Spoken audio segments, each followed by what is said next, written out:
하겠습니다. 사랑합니다. 이렇게 인사합시다. 사랑합니다.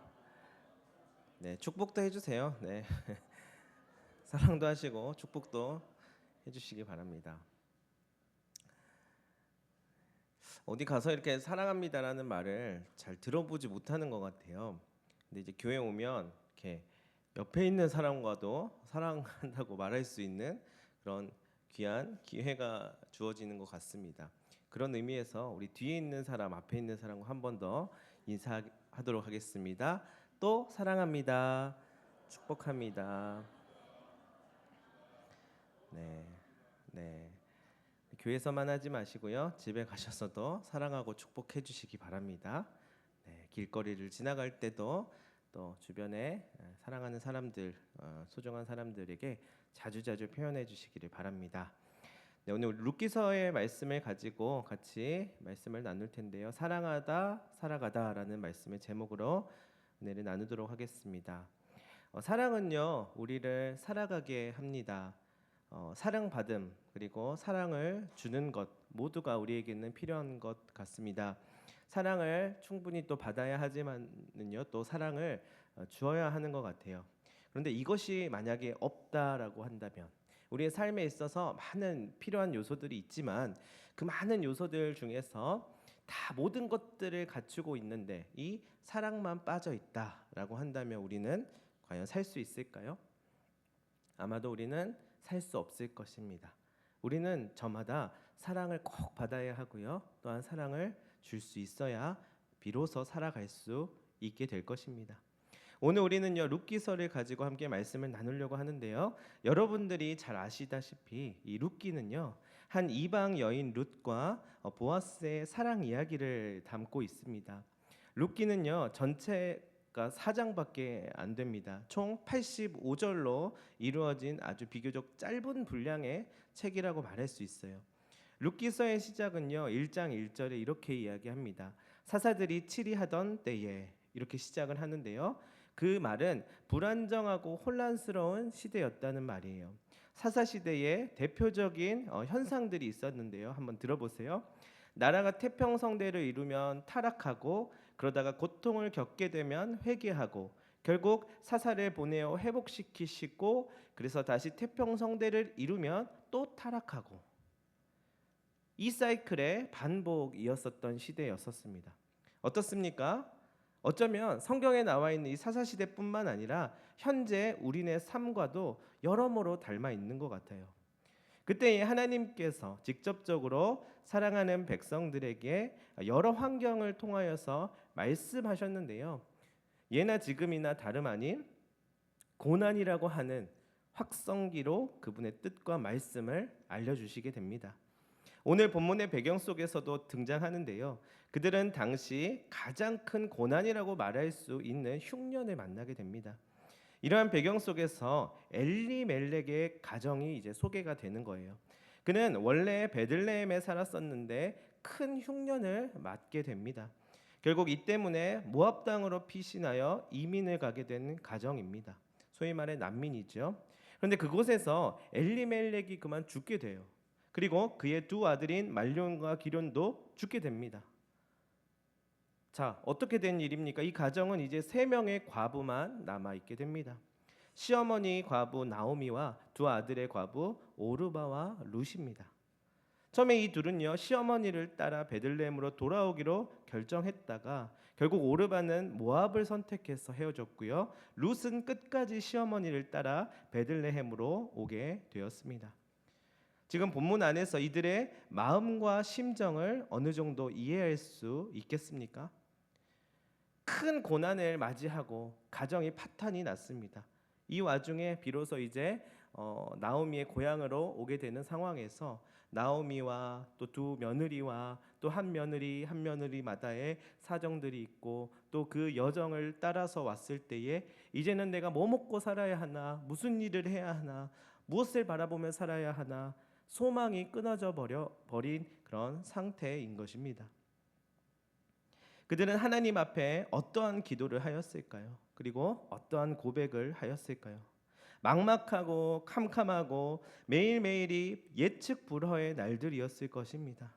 그리고 근근히 살아갔을 것이에요. 베들레헴에서 룻은요 이삭을 주우며 끼니를 때우는 데 익숙해집니다. 그런데 이 이삭을 줍는 도중에 뭔가 특별한 일이 일어나죠. 바로 보아스를 만나게 되는 거예요. 하나님의 놀라운 계획이 바로 여기에 있었습니다. 룻은 보아스와 사랑에 빠지게 돼요. 이 둘은 나중에 결국 부부의 인연을 맺게 되는데요. 자, 뿐만 아니라 이 인연은 더욱더 특별한 하나님의 계획하심을 드러내 줍니다. 바로 이 둘 사이에서 태어난 오벳, 그리고 오벳으로부터 나온 다윗, 그리고 그 후로 다윗의 혈통에서 다름 아닌 예수 그리스도가 나시게 되는 일이 일어나는 것입니다. 하나님의 놀라운 계획이 한 인생 가운데, 한 가정 가운데 이미 들어와 있었던 것입니다. 참 재밌는 것은요, 이 이방 여인 룻과 보아스의 사랑 이야기가 곧 인류를 구원할 메시아의 혈통을 낳게 한다는 것이에요. 고난을 정면으로 맞닥뜨린 한 가정, 그리고 당시 가장 불쌍한 처지에 놓여 있었던 과부의 삶을 통해서 메시아가 탄생하게 된다는 것입니다. 어떠십니까? 한편의 드라마와도 같지 않습니까? 그리고 이들의 만남은 결코 우연이 아니었다는 것이에요. 성경은요 우리에게 이렇게 말해주고 있어요. 우리의 삶도 결코 우연의 집합들이 그냥 마구잡이로 우리의 인생에 던져지는 것이 아니라 하나님의 계획하심 아래 있다는 것입니다. 작고 평범하고 부족함이 많은 우리의 인생을 통해 하나님은 일하신다는 것이에요. 룻기서 2장 3절 말씀이 있는데요. 우리 룻기서 2장 3절 말씀 같이 한번 읽겠습니다.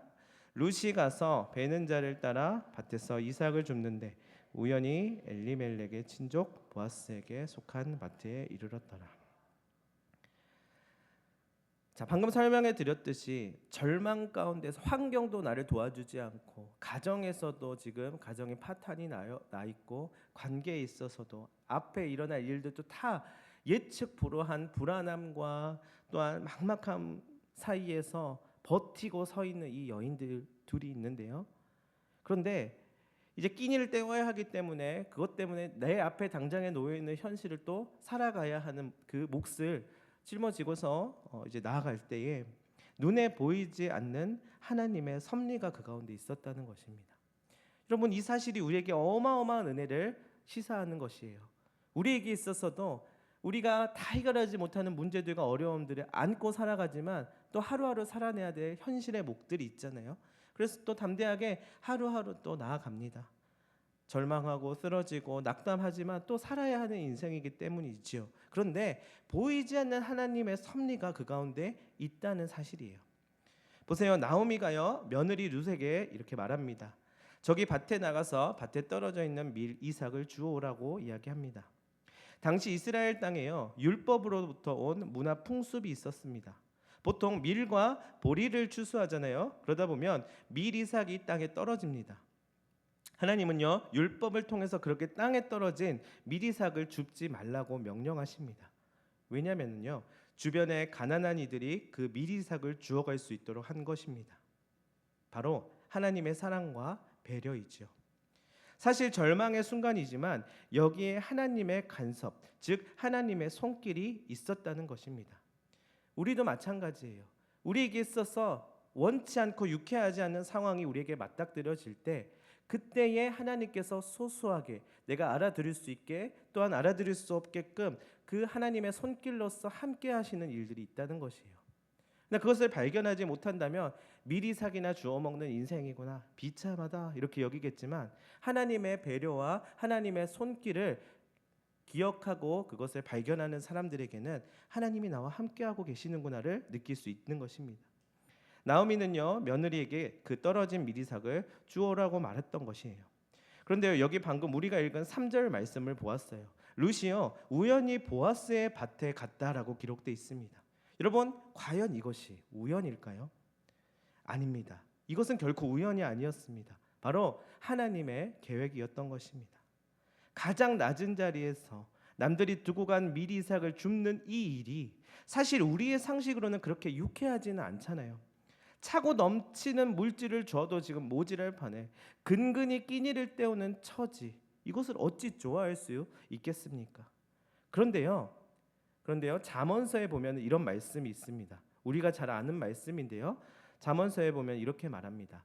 사람이 마음으로 자기의 길을 계획할지라도 그의 걸음을 인도하시는 이는 여호와시니라. 아멘.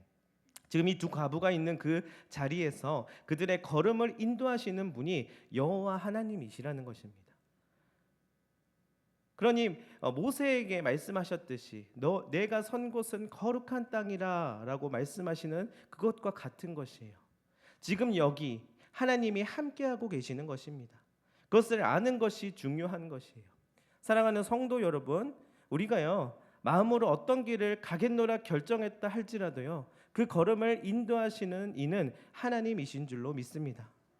오늘 나는 하나님의 최고의 선택을 지금 주어지고 그것을 살아가고 있는 것이에요. 오늘 나의 삶이 조금 평탄하지 않고 아직도 무거운 짐으로 인해서 근심이 되고 걱정이 되십니까? 그러나 하나님께서는 오늘 나에게 최선의 선택을 하신 것입니다. 그래서 우리는 감사하지 않을 수 없고요, 기대할 수 있고 소망을 품을 수 있는 것이에요. 하나님의 최고의 선택이 바로 오늘 우리를 인도한 것입니다. 근데 오늘 본문에서도 마찬가지입니다. 어떤 밭으로 미리삭을 줍기 위하여서 걸어가게 됩니다. 그런데 우연히 보아스의 밭에 간 것 같은데요, 결코 그렇지 않다라는 것이에요. 그때 그 상황 객관적으로 보면은 최선의 선택이라고요? 말도 안 돼요. 최선의 선택이면은 미리삭 정도는 줍지 않았어야죠. 이런 마음 품을 수 있는데 하나님은 모든 과정 속에서 보이지 않는 손길로 인도하셨기 때문에 보아스가 룻과 만나게 되는 그런 우연한 일인 것 같지만 우연하지 않은 하나님의 섭리가 있었던 것이에요. 곧 보아스와의 아름다운 만남의 축복을 주시기 위해 하나님이 그 걸음을 인도하신 것입니다. 어찌 이것이 인간의 머리로 놀라운 그 계획을 측량할 수 있겠습니까? 우리는 보통 그렇지 못하지요. 그러나 그 뒤에 있는 하나님의 섭리를 발견할 수 있어야 하는 것입니다. 여러분, 우리의 삶도 마찬가지입니다. 모든 것이요 하나님의 계획하심 안에 있습니다. 그래서 다윗은 이렇게 고백하지요. 여호와는 나의 목자시니 내게 부족함이 없으리로다. 그가 나를 푸른 풀밭에 누이시며 쉴만한 물가로 인도하시는도다. 내가 사망의 음침한 골짜기로 다닐지라도 해를 두려워하지 않을 것은 주께서 나와 함께 하심이라. 주의 지팡이와 막대기가 나를 안위하시나이다. 아멘. 그렇습니다. 여러분들의 인생도요 분명히 주님께서 푸른 풀밭 쉴만한 물가로 인도해 주실 줄로 믿습니다. 그런데요 때로는 음침한 골짜기를 지날 때도 있습니다. 그러나 거기에요 주님이 계심을 잊지 마시기를 바랍니다. 그분을 신뢰하시기 바랍니다.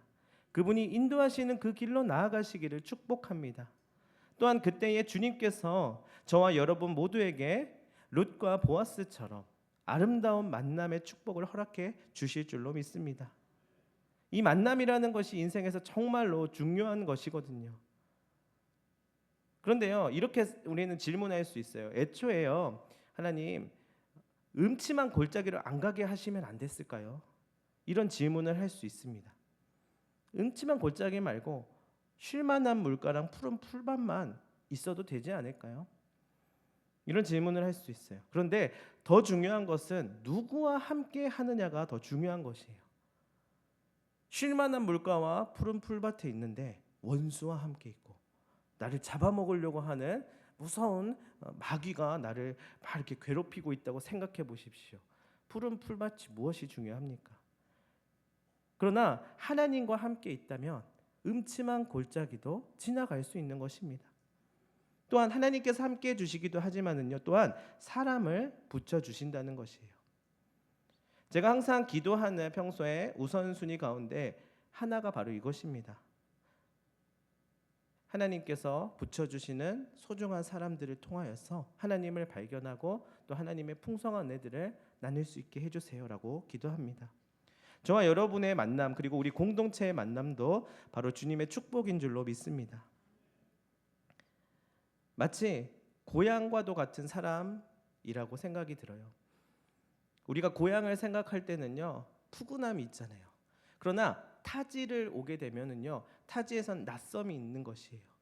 저도 제 고향이요 지방이거든요. 근데 처음 서울에 올라와서는 모든 것들이 다 낯설더라고요.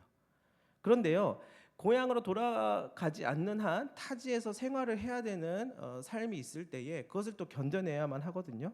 그런데 마치 고향에 와 있는 것처럼 마음이 다시금 평안해지는 순간들이 있습니다. 그것은 어떨 때냐면요, 고향과도 같은 사람을 만날 때예요.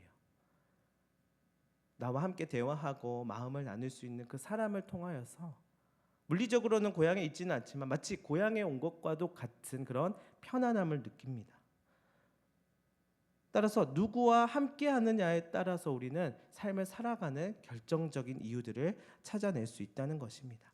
하나님께서 그것을 알고 계시기 때문에요, 우리의 영원한 고향이 되어주시는 하나님이 함께 하시기도 하지만 또한 하나님께서 그러한 마음을 품는 이들을 만나게 하신다는 것입니다. 자, 룻기서 말씀을 계속해서 살펴보겠습니다. 4절에서 5절까지의 말씀인데요, 우리 같이 한번 읽어보도록 하겠습니다. 시작. 마침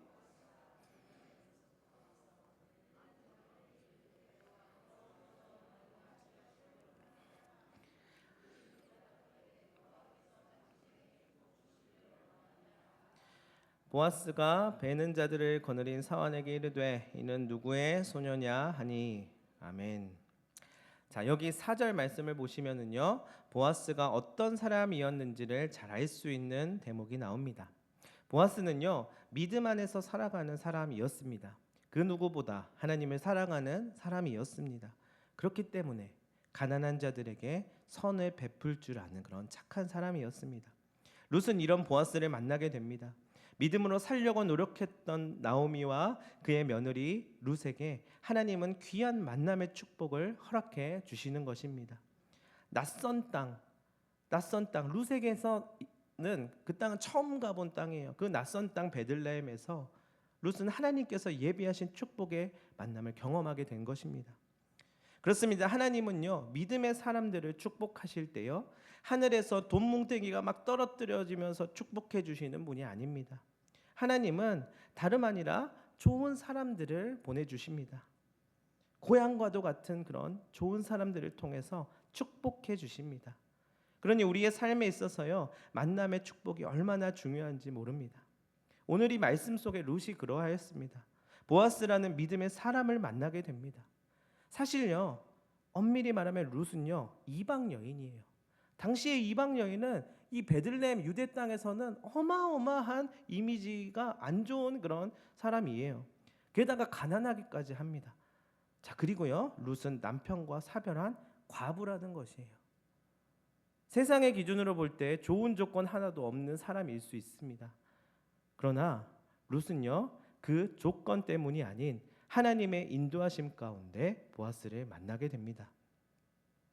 다름 아닌 하나님께서 계획하신 만남이었기 때문입니다.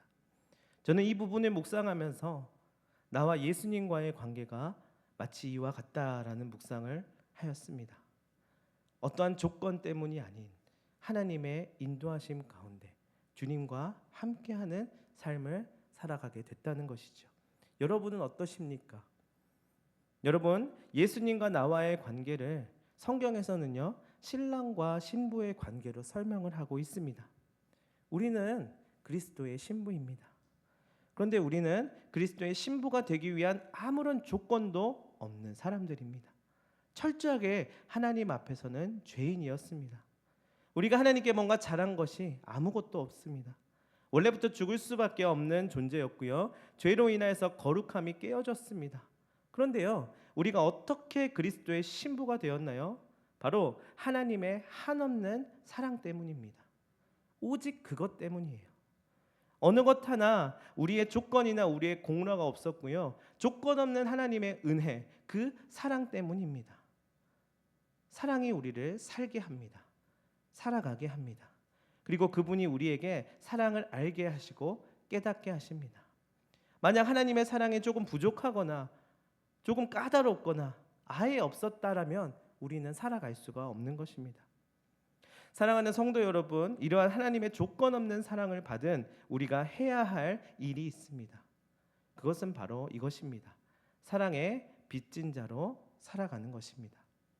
이 구원의 은혜를 아무런 조건 없이 주신 하나님께 감사하면서 그 하나님의 조건 없는 구원의 은혜가 너무나 감사해서요. 더 많이 예수님을 사랑하며 그분의 말씀을 따르며 세상 속에서 살아가야 할 줄로 믿습니다. 내게 이익이 되기에 주님을 잠깐 섬기는 척 이용하는 것이 아니라 진정한 사랑의 끈으로 얽어매는 것입니다. 그런데요, 하나님도요, 룻의 마음을 아셨습니다. 룻의 사랑이 하나님의 마음에 빛처럼 무겁게 쌓여 있었습니다. 하나님도 룻을 사랑하시지만 룻도 하나님을 사랑한다는 것을 아셨던 것입니다. 이 빚은 너무나도 커서 하나님만이 갚으실 수 있는 것입니다. 이렇게 서로 사랑의 관계 가운데 매이게 된 것입니다. 우리 8절 말씀 같이 읽어보겠습니다. 시작. 보아스가 룻에게 이르되 내 딸아 들으라. 이삭을 주우러 다른 밭으로 가지 말며 여기서 떠나지 말고 나의 소녀들과 함께 있으라. 아멘. 여기 8절 말씀을 보시면은요, 보아스가 룻을 향해서 뭐라고 표현하냐면 딸이라고 표현을 해요. 이러한 표현은 친족들을 돕고 섬겨야 할 선한 의무를 가진 보아스가 룻을 자신의 가족처럼 생각했다라는 의미로 볼 수 있습니다. 그러면서 다른 곳에 가서 이삭을 줍지 말고 자기 밭에서 이삭을 주우라고 허락해 줍니다. 그렇습니다. 여기 보아스의 모습을 통해 깊이 깨달아 마음에 새겨야 할 부분이 있는 것이에요. 바로 하나님께서 우리를 먹여 살리시고 품으로 껴안아 주시고 남이 아니라 그저 불쌍해서 구걸하는 자를 돕는 그런 개념이 아니라 바로 자녀로 삼아 주셨다는 것입니다. 그리고 말씀을 쭉 읽어가면은요, 15절 16절에서는 이렇게 이야기하는데요. 같이 한번 읽어보겠습니다. 룻이 이삭을 주우러 일어날 때에 보아스가 자기 소년들에게 명령하여 이르되 그에게 곡식단 사이에서 죽게 하고 책망하지 말며 또 그를 위하여 곡식 다발에서 조금씩 뽑아버려서 그에게 줍게 하고 꾸짖지 말라 하니라. 아멘. 룻이 곡식단 사이에서 이삭을 줍게 합니다. 곡식단 사이에 떨어진 이삭이 더 많기 때문에 그렇습니다.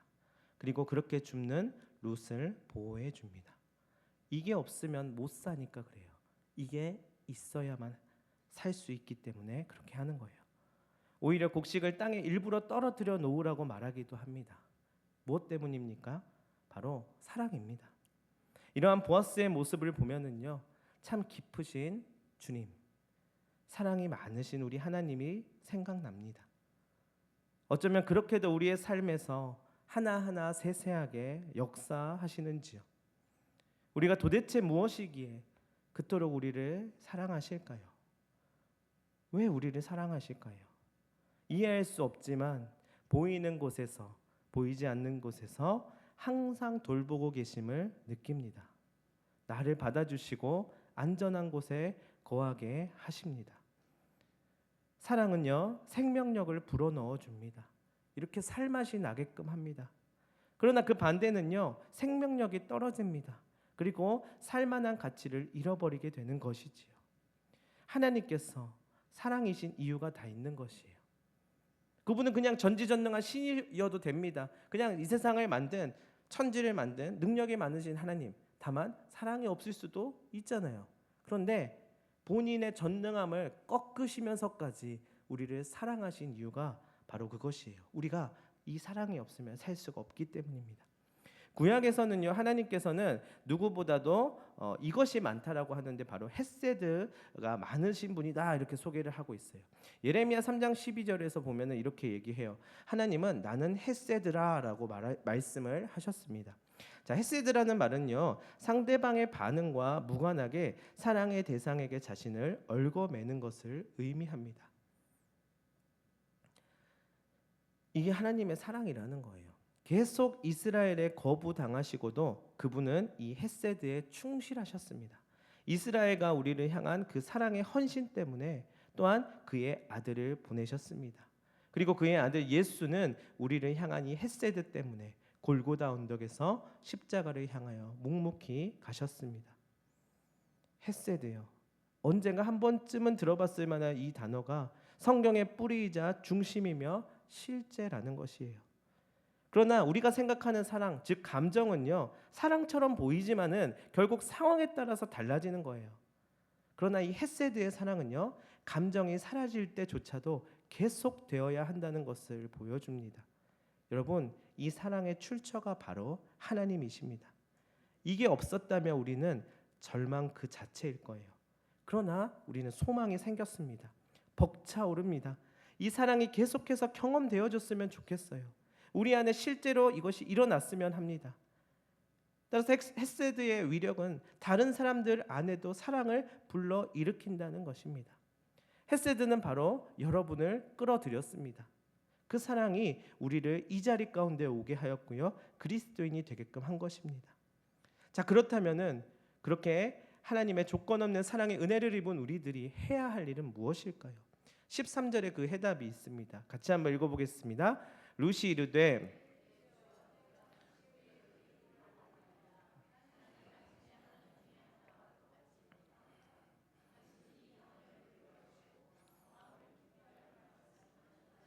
하니라. 아멘.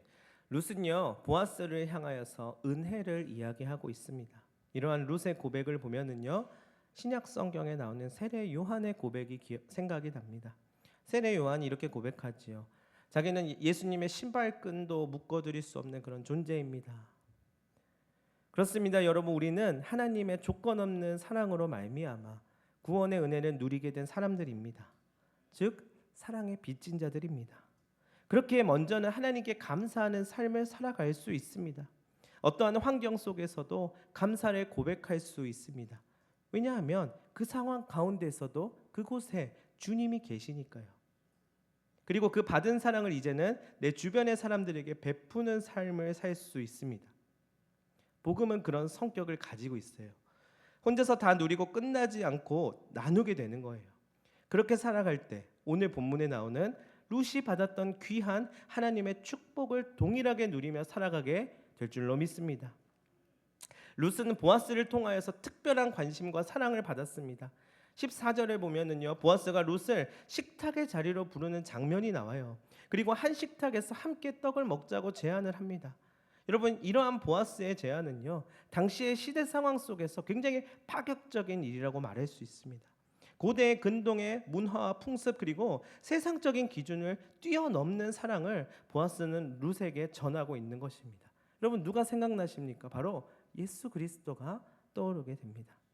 다른 말로 말하면 케어하는 거예요. 케어하는 것입니다. 하나님의 사랑이 무엇인지를 깊이 경험하고 체험한 사람은요, 하나님께 받은 그 사랑과 은혜를 내 주변의 사람들과 나눕니다. 베푸는 삶을 살아갑니다.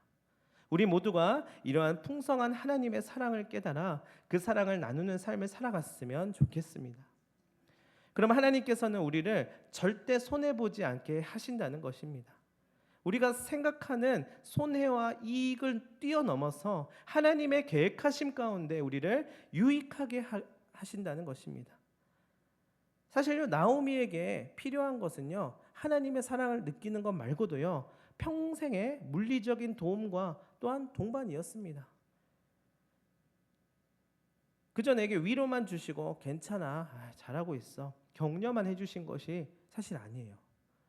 그때그때마다 하나님께서는 그녀의 필요를 아시고 룻을 통하여서 또한 일하신 것들을 보여주고 계십니다.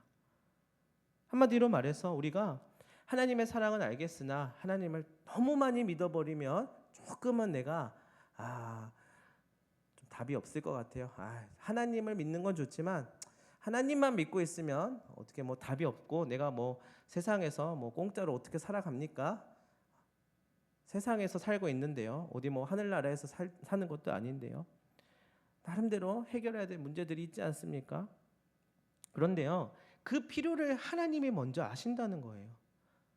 만약에 나오미와 룻이 하나님의 사랑은 알았지만 하나님께서 주시는 말씀과 또 이야기들에 대한 순종과 그 말씀을 따라가는 삶이 아니라, 자, 이제부터 장사를 한번 해보겠습니다. 하나님 아버지, 제가 이렇게 한번 해서 사업을 한번 키워보겠습니다. 베들레헴 땅에서 한번 뭘 세워보겠습니다. 여러분, 그런 계획을 가지고 있었다면요, 어떻게 되었겠어요? 미리 이삭을 줍는 인생이었지만 하나님께서 이 가운데 역사하심을 믿고 나아갔던 것이에요. 그래서 악착같이 마치 검투사가 되지 않아도 된다는 것을 깨달았습니다. 왜냐하면 그들을 케어하시고 사랑하시는 하나님이 계시기 때문이에요. 그 사랑을 느끼고 경험한 자는 살아나게 됩니다. 여러분, 우리는요 사랑할 때 살아납니다. 그렇습니다. 우리의 아름다움은요 화려한 이력을 쌓을 때 찾아오는 것이 아니라 힘든 사람이나 어려운 환경에 부대끼며 서로 사랑하며 견딜 때에 비로소 드러납니다. 성경에서 그걸 자세히 이야기하는 부분이 바로 우리 아까 전에 한 주간 묵상 말씀으로 이야기했잖아요. 심령이 가난한 자, 즉 애통하는 자를 말하는 것 같아요. 사랑은요 그것을 수반하는 것이에요. 팔복에서 말합니다. 심령이 가난한 자, 애통한 자는 복이 있다라고 말합니다. 왜 그게 복이 있냐고요? 세상에서 말하는 심령이 가난하고 애통하고 경제적으로 가난하면은 복은커녕 재앙이잖아요, 재앙. 그런데 하나님께서는 천국이 너희의 것이다라고 말씀해 주십니다. 그런데요, 애통하지 않으면 하나님과 멀어질 뿐 아니라 자신 안에서 분열이 일어날 수도 있습니다. 겉으로는 멀쩡해 보이지만 사실은 속에서는 상해 있기 때문이에요. 애통은요 세상을 비추어주는 거울과도 같아요. 사실 상해 있거나 균형을 잃은 것은 애통이 아니라 이 세상입니다. 애통은요 세상을 똑똑히 보게 합니다. 그리하여서 희망과 현실의 괴리, 하늘과 땅의 괴리 가운데 반응하게 합니다. 따라서 애통을 경청하는 일은요 고난당하는 사람을 사랑하는 확실한 방법이에요. 안심하고 진심을 내보이게 해주려면 슬퍼하는 이들과 함께 있어주면 되는 것입니다. 애통은 바로 하나님의 마음이기 때문이에요. 하나님은 솔직하게 열려있는 마음을 좋아하십니다. 그분은 우리를 초대하시되 있는 그대로 완전히 엉망인 채로 슬픔과 모든 감정을 지닌 채로 오라 말씀하십니다. 우리는 애통을 들을 때 그 사람의 고통 속으로 들어갑니다. 이것이 사랑의 가장 기본적인 구조입니다. 룻은 나오미의 세계로 들어가 그 세계의 무게를 제 몸으로 받아내었습니다. 사실은 상한 심령 속으로 들어간다는 말은 내 심령도 상한다는 뜻입니다.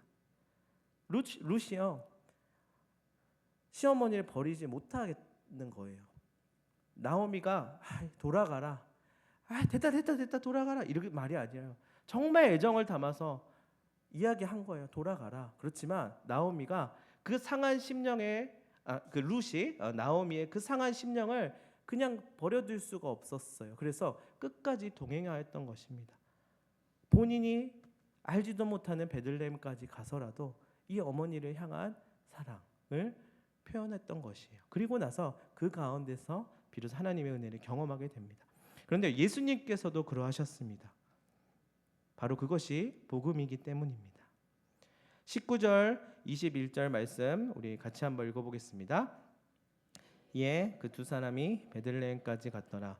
베들레헴에 이를 때에 온 성읍이 그들로 말미암아 떠들며 이르기를 이가 나오미냐 하는지라. 나오미가 그들에게 이르되 나를 나오미라 부르지 말고 나를 마라라 부르라. 이는 전능자가 나를 심히 괴롭게 하셨음이니라. 내가 풍족하게 나갔더니 여호와께서 내게 비어 돌아오게 하셨느니라. 여호와께서 나를 징벌하셨고 전능자가 나를 괴롭게 하셨거늘 너희가 어찌 나를 나오미라 부르느냐 하니라. 아멘. 우리 전영미 집사님은 반주를 부탁드리고요. 자, 여러분 19절부터 21절까지의 말씀을 읽어보셨는데요. 자, 어떠한 심정인지 아시겠죠? 참 기구한 삶이구나. 이 룻기에서를 읽다 보면은요, 우리네 삶을 담아내고 있는 것과 같다라는 생각이 들어요. 그리고 참 쉽지 않는 삶이구나. 기구한 삶이라는 표현이 가장 적절한 표현인 것 같아요. 하나님을 바라보고 하나님의 말씀을 따라서 살면은 잘 돼야지요. 축복을 받는다는 말은 고생을 했으니 이제는 그것과 비교할 수 없는 이제 축복들이 내 앞날에서 막 이렇게 드러나야 하는 것인데 여전히 끝나지 않는 이 고통 속에서 나오미는 이 기구한 삶을 언제까지 살아야 하는가 질문이 들었을 것이에요. 네, 하나님의 사랑은 우리 가운데 감동을 주고 열정을 불러일으키고 우리를 살리는 건 맞습니다. 그러나 눈앞에 놓여있는 이 어려움 가운데에서 남편이 죽고 아들이 죽고 미리삭이나 주워가지고 먹고 있는 인생이 무슨 하나님의 영광을 올려드릴 만한 그러한 삶이냐라고 생각하지 않았겠습니까? 하나님을 사랑하긴 하지만 또 어려움이 있어요. 우리의 마음과도 같고 모습과도 같죠. 그러나 우리 삶은요, 낙심으로 채색될 때 너무 많이 있다는 거예요. 현실이 그렇습니다. 그렇기 때문에 그 속에서 함께 애통하고 그리고 서로를 축복하여 주십시오. 주님께서 함께 하심을 서로 고백해 주십시오. 격려해 주십시오. 그래서 여러분 옆에 있는 사람을 붙여주신 거예요. 하나님이 여러분과 함께 하시면서요, 서로 그 사랑의 짐을 지고 기도하고 서로 격려하라고 여러분들 옆에 소중한 사람을 붙여주신 것입니다. 여러분, 우리가 바로 룻과 같습니다. 나오미와 같습니다. 상황과 여건이 마음 같지 않은 현실을 살아갑니다. 세상은 과부로 바라보고 미리삭이나 죽는 신세로만 바라봅니다. 그 누가 그 마음을 알겠냐고요. 그렇지만 하나님은 다른 누구도 아닌 그들의 하나님이 되어주셨습니다. 이것이 바로 복음입니다. 이것이 사랑입니다. 이것이 흘러가는 생명의 원천입니다.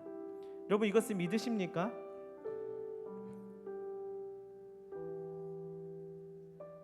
제가 최근에요, 눈이 좀 안 좋았어요. 시력이 점점 떨어지고 있거든요. 그래서 마음이 많이 상했어요. 그 마음을 여러분들이 어떻게 아시겠어요? 그런데요, 주님이 아신다고 말씀하시는 것을 경험한 적이 있어요. 제가 달라진 점이 있어요. 어느 순간부터요, 하나님의 사랑을 정말 많이 경험하게 되었다는 것을 알게 되었어요. 여러분들에게 권면해 드리고 싶습니다. 여러분들 안에 어려움과 아픔과 남들에게 말하지 못한 문제들이 있으신가요? 하나님의 사랑을 정말 많이 경험할 수 있는 절호의 찬스입니다. 아까 제가 고난을 확성기라고 말씀드렸잖아요. 우리에게 하나님의 사랑을 확성기를 대고 말씀하시는 것과 같습니다. 제가 여러분들의 어려움을 어떻게 다 알겠습니까? 그러나 주님이 알고 계시고요, 그 마음 가운데 오셔서 애통하는 마음으로 함께 하시고요, 그 이루 말할 수 없는 사랑으로 돌보고 계신다는 것을 느끼게 하시고 경험케 하신다는 것이에요. 여러분, 이 사랑 때문에 처음 주님을 영접하고 의지한 것 아니셨나요? 우리가 회복해야 할 것, 그것은 바로 이것이에요. 나의 심장을 뛰게 하고 다시 회복하시는 그분의 현존, 왜 내가 예수를 믿게 되었는지, 왜 이 자리에 서게 되었는지 우리는 그것을 기억해야만 합니다. 세상이요, 그 어떠한 것도 우리에게 그러한 마음과 공감과 사랑을 주지 못해요. 그러나 내 주님이 계시기에, 다른 누구도 아닌 내 주님이 계시기에, 그 주님이 나를 인도하시기에 우리는 그 인도하심을 따라가면서 거기에서 소망을 발견하고 구원이 있음을 보게 되는 것입니다. 오늘 그 주님을 나의 주님이라고 부르짖으며 다시금 나를 회복시켜 달라고, 선하신 주님이 나를 선하게 이끌어 달라고 고백할 수 있으면 좋겠습니다. 여러분, 근데요, 중요한 것은 보이지 않아요. 눈앞에 주어지지 않아요. 손에 잡히지도 않아요. 그 사랑이 어떻게 숫자로 매겨질 수도 없습니다. 그래도 나를 향한 주님의 사랑과 그분의 놀라우신 계획을 신뢰하고 나아가시기를 바랍니다. 그러면 믿음의 눈이 열리게끔 되어 있습니다. 믿음의 걸음을 통하여서 하나님이 경험케 하시는 일들이 있다는 것이에요. 다만 우리가 해야 할 일이 있습니다. 무엇이냐면요, 주님, 주님, 주님, 이렇게 주님의 이름을 부르는 것이에요. 주님을 찾는 것입니다. 주님 도대체 어디 계세요? 주님 왜 나한테 나타나지 않으셔요? 그럴 때에 주님, 내 주님, 나를 놓지 말아주세요. 주님 곁에 한치도 떨어지지 않겠습니다. 주님, 나를 붙들어 주세요라고 부르짖는 것입니다. 말씀을 마무리하도록 하겠습니다. 얼마 전에 제가 청소년부를 맡고 있는데요, 우리 청소년부 아이들과 함께 서로가 소개해주고 싶은, 추천해주고 싶은 찬양을 한 곡씩 준비해 와서 함께 그 곡으로 이 예배를 만들어 보자라고 이야기를 했어요. 그래서 한 우리 학생이 있었는데요, 우리 고3이에요. 고3, 이번에 수능을 본 고3이에요. 실명을 거론해도 될 것 같은데요, 우리 주혜예요. 주혜, 박주혜라고 하는 고3 학생인데요, 그 주혜가 소개해준 찬양이 하나 있거든요. 그 찬양 우리 같이 한번 불러보았으면 좋겠어요. 제목은 주님 무엇라 말할까요? 라고 하는 찬양이에요. 저도 처음 들어봤거든요. 근데 제가 그 찬양을 들으면서 마음에 감동이 일어나더라고요. 왜냐하면 주애가 만난 그 하나님이 이 하나님이구나, 하나님의 사랑을 이렇게 느꼈구나라는 것을 저도 알게 되었어요. 이 찬양의 가사를 보면은요, 다른 뭐 엄청 미사업구가 있거나 복잡한 가사가 없어요. 굉장히 단순하거든요. 우리 같이 한번 이 찬양을 불러봤으면 좋겠는데요. 우리 악보 PPT가 있으니까요. 우리 같이 한번 이거 보면서 한번 찬양으로 나아갔으면 좋겠습니다.